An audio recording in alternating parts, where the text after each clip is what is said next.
Welcome back to Turning Hard Times to Good Times. I'm your host, Jay Taylor. Really pleased to have with me once again Rick Mayberry. He hasn't been with us for a number of months, and it's really good to have him back. He publishes a newsletter called Richard Mayberry's Early Warning Report, and the best place to go to sign up for his letter, and it's a very reasonably priced letter. I've been subscribing to it for decades now.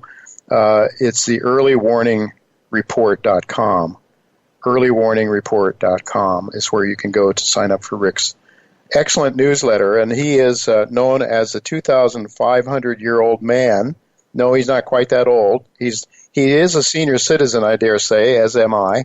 But the fact is that he packs in the wisdom of a 2,500-year-old man, and he learns from history, which is something Americans seem not to care very much about these days. We don't seem to care much, and those of us who have lived a number of decades, though, do have some history in our rearview mirrors that we can relate to what's going on these days. But I'm really happy to have Rick with me. Thanks for joining me again, Rick. Oh, thanks for having me on, Jay. I always enjoy talking with you. It's great to talk with somebody who's trying to give the public some alternative to the mainstream media, which is so heavily socialist. And so, thank you very much for me personally for doing a good job of giving people the another side of the story besides the mainstream press. Well, thank you, Rick. And it is a side of the story that was much more familiar when we were young people. The idea that free markets and people being free and having liberty and a limited government, and the idea that we were created to be free and make choices. And I think the more that we are protected by government, the more we rely on government, the less we rely on our own gifts and talents and brains to think things through and do things for ourselves. But anyway, in my opening remarks today, I talked about America moving towards socialism, and I noted that some of the most notable, brutal dictators in the past were socialists. People like Stalin, Hitler, Mao Zedong, Pol Pot were all socialist. I know some people maybe look at Hitler, they say, well, no, there's a complete difference. Hitler was a fascist. A socialist are good, fascist are bad. But there really isn't all that much difference, in my view, from what I see if you examine the policies of Hitler as opposed to a Stalin. Maybe one was more on the racist side, but other than that, anyway, I'd like to hear your thoughts. To what extent, and a lot of people now, especially on the extreme Democrat left, and you see this on the internet, people really, they equate our current president to Hitler, and then that seemingly gives them, the ends justifies the means. My goodness, if we've got a Hitler in the White House, we've got to get him out of there. But anyway, what are your thoughts on the difference between fascism and communism, and where do we stand now as a nation on that spectrum? Or, I used to see that we were right in the middle somewhere between the two extremes. But what are your thoughts? I don't think we're in the middle anymore at all. I think practically any mainstream philosophy that you want to bring up now is fascist, and some of those morph into socialism. But let's talk about fascism first. It's the easiest philosophy to understand. It's the original philosophy of the Roman Empire. Mm-hmm. And a fascist believes that right and wrong, back up, that all truth is a matter of opinion.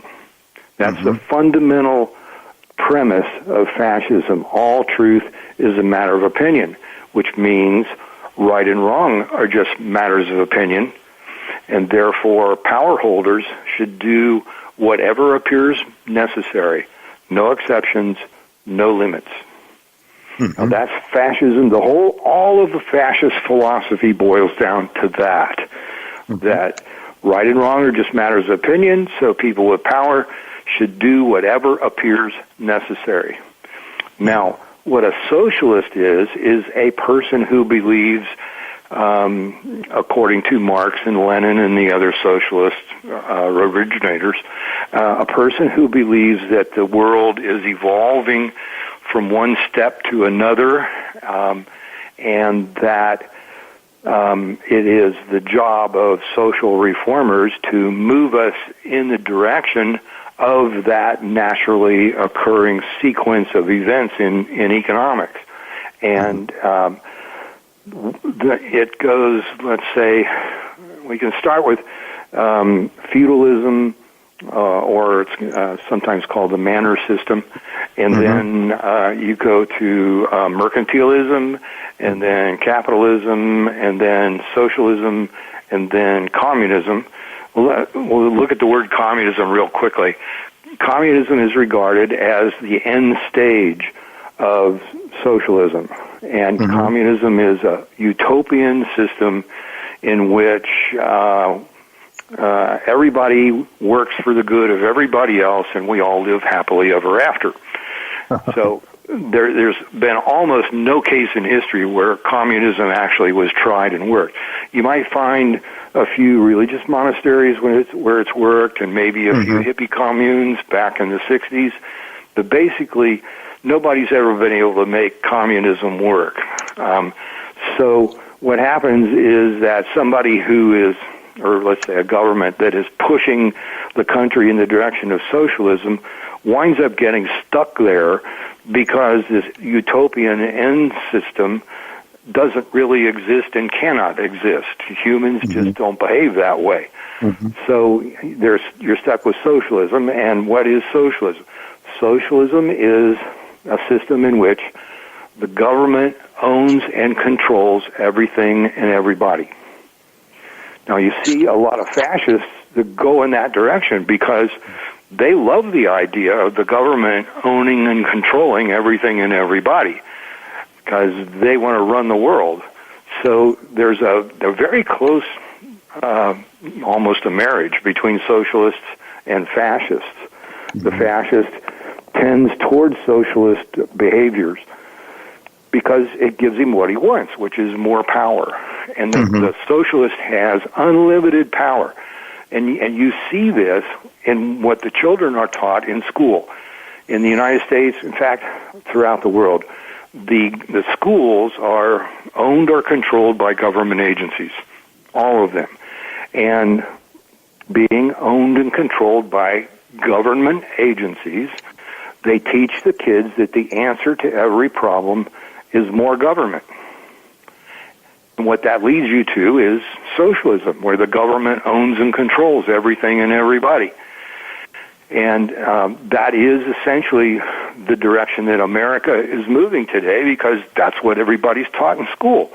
The government is the answer to your problems. The government is your superhero. And when you're in trouble, the government will come to your rescue. And will do good things for you. and it will cost you nothing.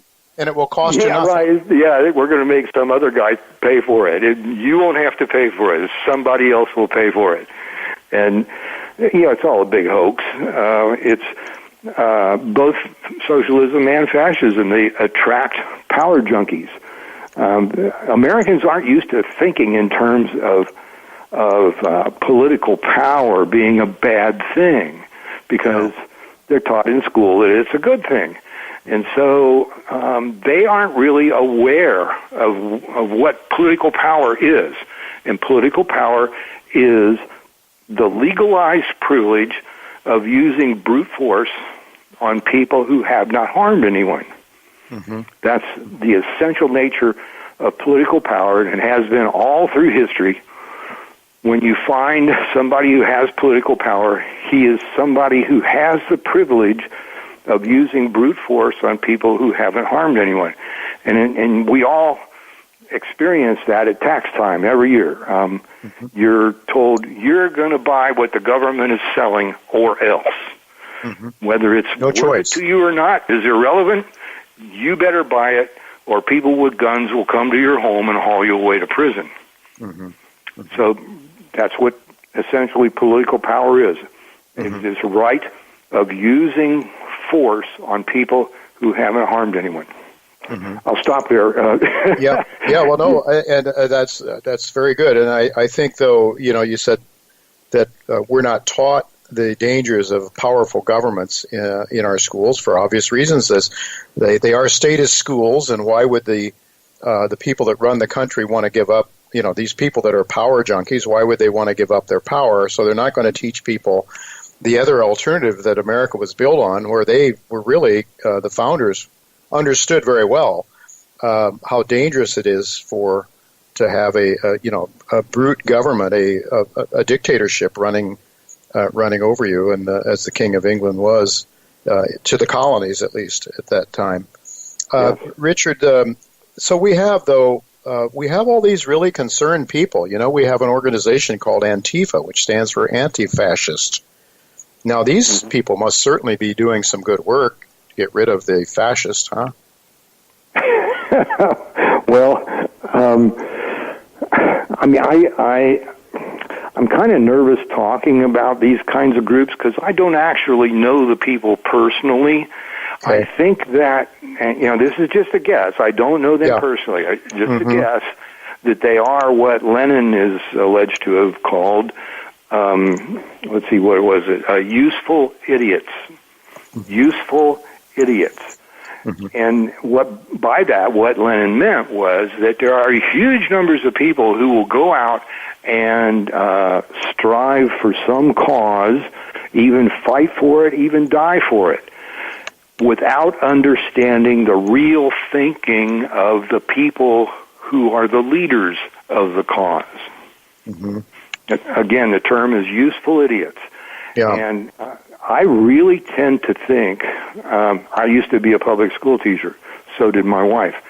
We know what goes on in public schools.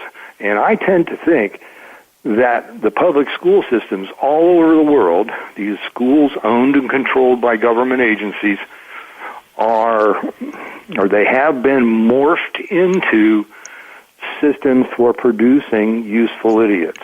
Well, we're not supposed to think for ourselves, right? We're supposed to just shut up and obey. So, yes, and we're taught that in the schools. We're not taught any longer. Our son Scott went off to a school that was the Great Books program, St. John's College in Annapolis, and there they encouraged kids to be critical thinkers of the great works of the past, and they would sit in their classes, and everybody was required to give their thoughts of what was Plato really saying, what was Marx really saying, what was all the great thinkers of the past, the philosophers and so forth. And it was geared towards getting people to think. That wasn't my university experience so much as it was just regurgitation. Learn the facts and replay them for the exam, and you get your A, and you're just doing just fine. Is that we're being programmed, it seems, as a country not to think, to just obey. And then I wonder, with all of the COVID that's come out, with the COVID problem that we have, it seems like an awful lot of people, at least up until now, there seems to be some pushback now, but have been willing to just shut up and obey. You've seen that, right, for the most part? Right. An article that I have coming up in Early Warning Report here in the next few weeks is about that. Whether or not something is a pandemic is a result of the statistics. It all boils down to the statistics. How many people have to die before you call it a pandemic? Is it 1,000 or 1,000,000 or 10 million or how many? And there are no medical statisticians who have any kind of agreement on what a pandemic is. All that happened was that, along about March, I think it was, the World Health Organization, which is part of the UN, which is one of the most corrupt organizations in the world, the World Health Organization came out and said, there's a pandemic. And that was at a time when the number of Americans who had died of COVID-19 was reported at 34. So, 34 dead Americans constituted a pandemic. Well, that's insane. But the mainstream media and the government jumped on it as if it was the God's honest truth. And they've been on it ever since. They won't admit that they keep pumping this pandemic thing without knowing what a pandemic is. Nobody knows what it is. There's no agreement on what that word means. So the whole country has been kept in this state of fear without any reliable evidence that there really is a pandemic. Because there can't be, because there's no definition of what that word means. There's an attempt to be a definition in the WHO's website. There's an article there that's 680 words long that attempts to define pandemic. And all that article boils down to is nobody knows. Mm-hmm. No, that's an arbitrary definition. But certainly, I would guess that it is a serious problem.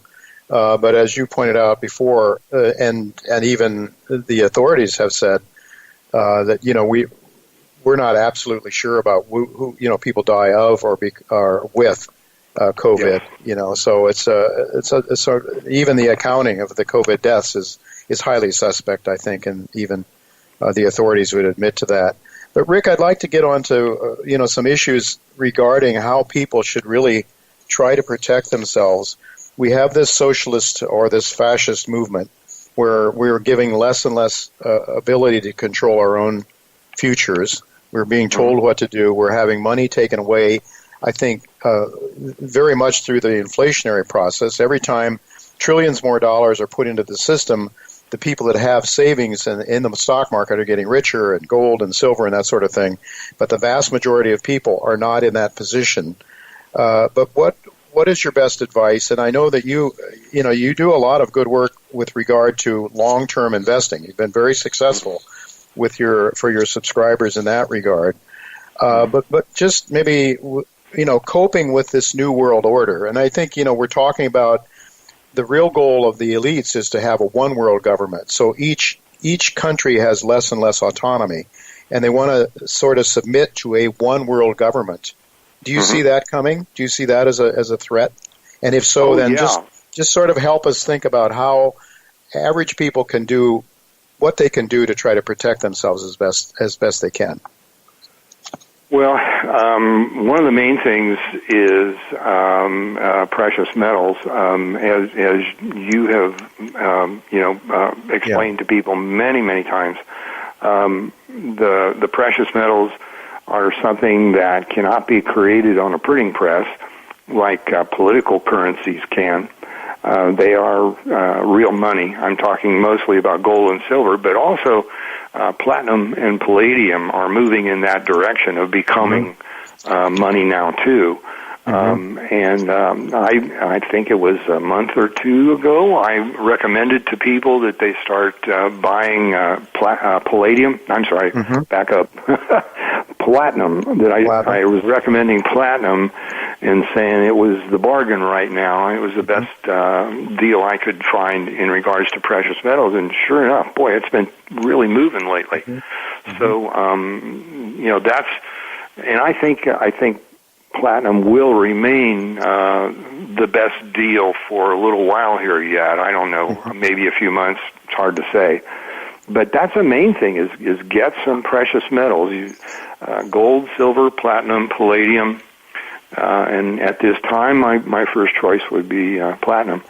But, gold especially, that's still regarded around the world as money. And the most trustworthy money because it can't be created on a printing press or electronically like is done mostly now.